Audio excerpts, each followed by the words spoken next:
And so tell the court what you did in order to raise the 35,000. Well, I sold my business. What I told her that I was going to sell my business, and that's what I came up with, the $35,000. You said you were going to forgive the whole thing, and now you're only forgiving most of it. You can see how that's not necessarily a great look. What you may have been doing today may be criminal. Thank you. Do you both solemnly swear or affirm the testimony you're going to give here today is the truth, the whole truth, and nothing but the truth, so help you? I do. I swear. All right, you're both officially on oath at this time, so I'll go ahead and ask the state to call you as individual witnesses.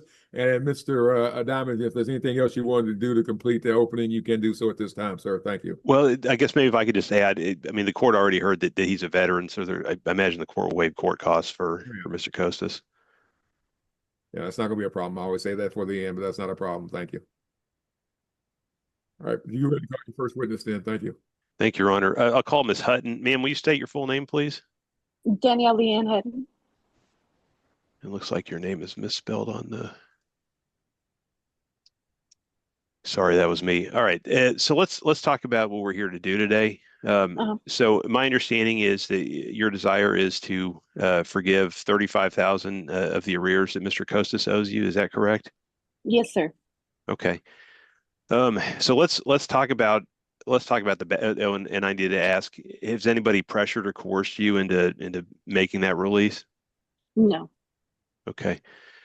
All right, so let's talk about the backstory. Okay. So I think you probably heard me tell the court that there was some sort of an agreement that he would pay 35,000 and you would forgive the rest of it. Was that originally your understanding? So originally I wanted 45,000. And then he kept saying he couldn't do that. He had said he could do 40.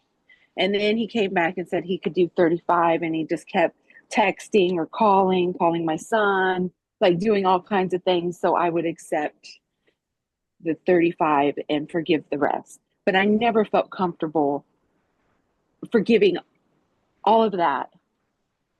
And him only paying 35. But I felt like if I didn't say, yes, I'll take your money, I would have gotten nothing. Okay. And I'll try to keep this brief, but there is an equitable side to this. Tell me if I understand it correctly. Your position is that Mr. Costas did very little to help you raise y'all's child. He did nothing to help me raise my child. Absolutely nothing. Okay, so not around, not physically present. No, I had my son by myself. I raised my son by myself. He didn't buy clothes, shoes, no phone calls. He did nothing. Okay. All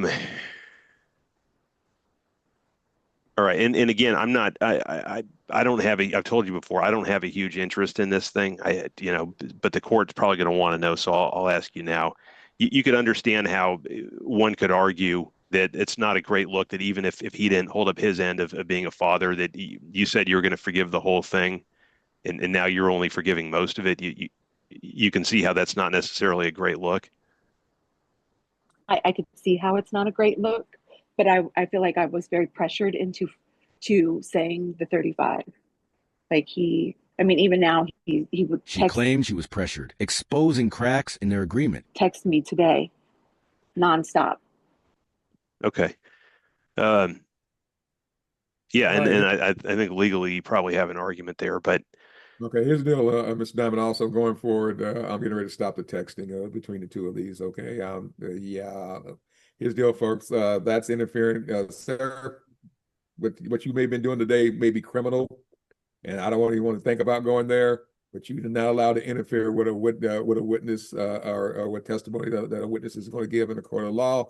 So that's very problematic. So at this point, going forward, sir, do not do that any further. Otherwise, I will have to turn this over to the appropriate district attorney's office. So I just want to get everybody on the line on this. But let's not do anything behind the scenes, because it could be considered criminal.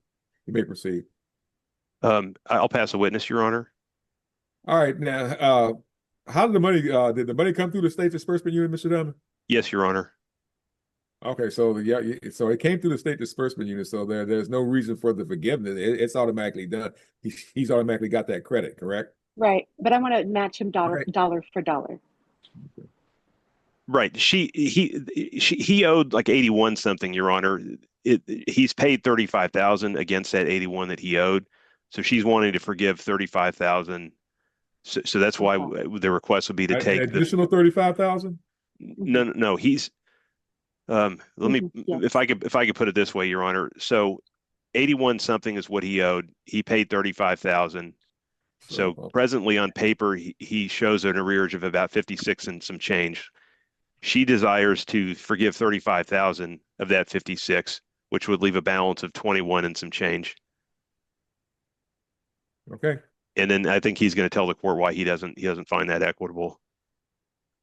Well, I'm going to tell her. I'll get ready to give him some bad. Y'all got, ma'am, do you have everything in writing? No. Okay. All right. Thank you. All right. I'll let you call your next witness. Thank you, Your Honor. Thank you. All right, I'll call Mr. Costas. Sir, will you state your full name, please? My name is Ricardo Antonio Costas. And my understanding is you're a veteran of Iraq, Mr. Costas? Yes, sir. Okay. So let's talk about this case. That was your understanding as well, that you would pay 35,000 and the rest would be forgiven? Yeah, that's what we talked about. Yes, sir. And so tell the court what you did in order to raise the 35,000. Well, I sold my business. What I told her that I was going to sell my business, the barbershop, so I could give the money to her. And I had $10,000 saved up, and I gave it to her. And I asked my dad $5,000, and that's what I came up with, the $35,000. Okay. Where does that leave you at financially, having paid all that money? I got about $2,000 in my bank account right now. Okay.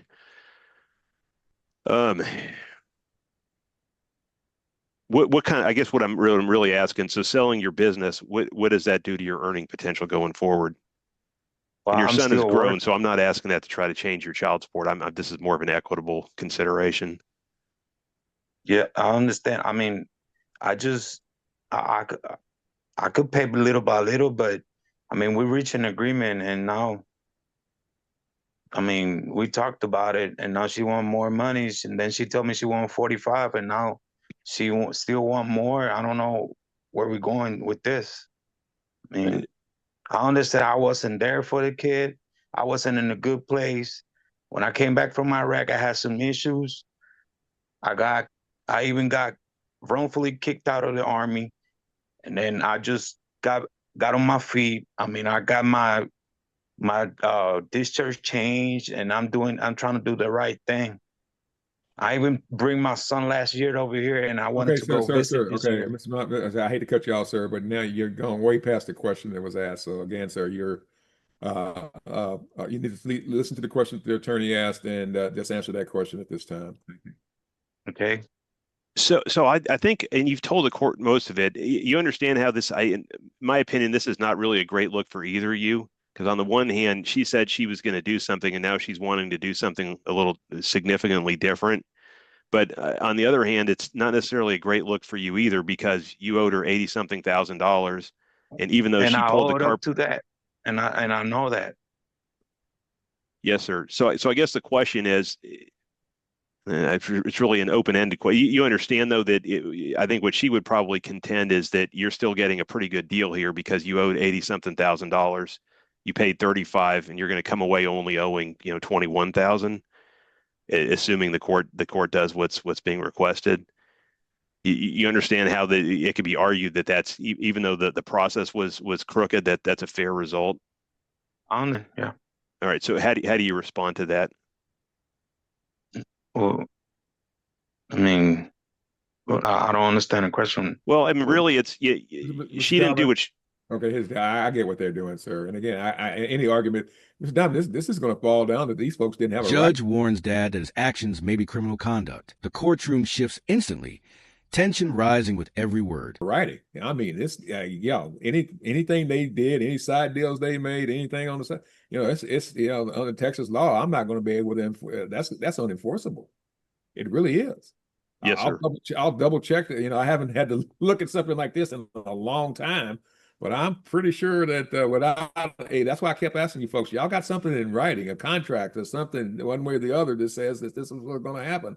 Because when you're dealing with a certain above a certain amount of money, the state of Texas, there's a thing out there called the state. Well, it's universal. It's called the statute of frauds that requires something like this to be in writing, at least with if not notarized, at least with the party signing off on it as an agreement. So again, when we're doing that much money, and the fact that the money was owed, I don't think I can enforce anything on Mr. Costas' side. I'll again, like I said, I hadn't had to look at this for a while, and I'm gonna do due diligence and do some legal research on this one, because I'm pretty sure this has happened a lot more than once before, and I'll see what the different courts have said. But right now, sir, I based on my initial understanding of everything, there's probably not a darn thing I could do differently than to give you credit for the 35,000 that went in. And if mom wants to, in addition to that, give you further credit, that's something that she can do voluntarily. But I'll get the state to confirm that she wants to do that and take it down to that 21,000 again through her testimony. But that might be the only deal you're going to be able to get out of this, there, sir, because y'all didn't you didn't do this with a writing, and you didn't do it through lawyers, which would have made sure that everything was, all the I's were dotted and all the T's were crossed, and that's just the way it's going to probably fall. But again, I haven't had to look at something like this in a while. I hadn't read any case law on this one in a while, so I'm going to do my own, like I say, due diligence, look it up, double check everything. But the best I'll probably be able to do, sir, is give you the credit for the 35,000 that you paid. And if mom wants to voluntarily dismiss another amount and take it down to 21,000 owed, sir, then that may be that's about as far as I might be able to go on this one. But again, I'll do my own research on this one and confirm that the initial finding that I'm looking at making on this one. So at this time, I'm going to let the state recall either witness, and I want to confirm that mom still wants to forgive them and take the judgment amount down to 21,000. And I want to take this one under advisement and reset this one for next week on one of my journal dockets, and go ahead and make a final ruling to confirm and deny the request of both parties. Thank you, Your Honor. So I'll recall Ms. Hutton. Can you go ahead and turn off your mic or turn on your microphone, Ms. Hutton? Yes, sir. Okay, so again, final answer. You want to forgive the 35,000 and be done with this? Is that my understanding? Yes, sir. Okay, thank you, ma'am. I'll pass a witness, Your Honor. So, ma'am, you understand that you're agreeing that that you're forgiving everything, and no matter what the bottom line is. The judge resets the case, leaving everyone hanging with no closure. The ending stuns the room, but the fight is clearly far from over. That $21,196.45 is possibly going to be what the court finds is the amount that's still owed, and I'll still have to come up with a repayment plan on that. Is Yes, that what sir. you're saying, ma'am?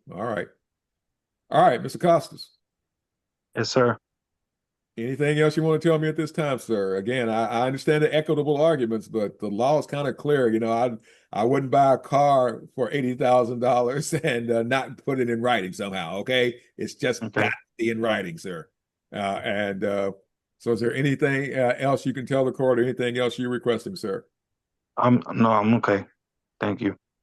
All right, then, guys. Like I said, I'll double check, and if I find out there's an equitable reason to do this, I'll reset this matter for a special setting, and I might have to bring y'all in live on this one, but I'll probably set it on Zoom, and we'll take this hearing back up. But again, based on the statute of frauds and the Texas, unless the state of Texas has done away with the statute of frauds, which I doubt. Then without a writing, that's any agreement you made would be 100% unenforceable, and I'll confirm that, and whether or not there's something that's been carved out under family law that lets me do something different. So at this time, folks, I'm looking at doing a reset. Y'all don't have to appear. I'll make it on for the reset, because like I expect next week's a big holiday week, so people are traveling. but I have court I got a live docket next Wednesday. Next Tuesday, I've got my Zoom docket. So I'm going to reset this for July 1 at 9 a.m. on the general docket, but only for the purposes of ruling. And if the ruling is that there is something that could be carved out, y'all will get that ruling in writing, and you will get a notice of a special setting, so I can have a final hearing on this where you two are the only hearing I have during that 1 hour, 2 hour time frame. Okay. All right. So again, every now and then, this is kind of interesting. Every now and then judges want to see what the law is anyway, because but I'll go ahead and do that reset, and but y'all can be here on the 1st if you want, but you don't have to be. So Okay. one final time, any questions, Mr. Costas? No, thank you, Your Honor. Anything? Any questions, Ms. Hutton? No. All right, Mr. Diamond. Anything else from the other witness? Your Honor, if I could ask them to stick around and sign the reset, because we're right up against the time to get the reset file, to get the notice out. It'd be a lot cleaner if I could get signatures on a reset. Right, because it's 3-day notice and everything. This is a Thursday. All right, folks. I need to ask y'all to hang around and sign off on this. This confirm that y'all got it. It's legal mumbo jumbo, but it'll mean that I actually can have that hearing or take this back up next Tuesday instead of kicking it out another week after that because of the holiday. All right. Okay. All right, thank you, folks. We're off the record, and everybody be safe out there and have a safe 4th of July. All right, thank you. You too. Thank you, Your Honor. All right, sending those invites to the rooms now. The judge resets the case, leaving everyone hanging with no closure. The ending stuns the room, but the fight is clearly far from over.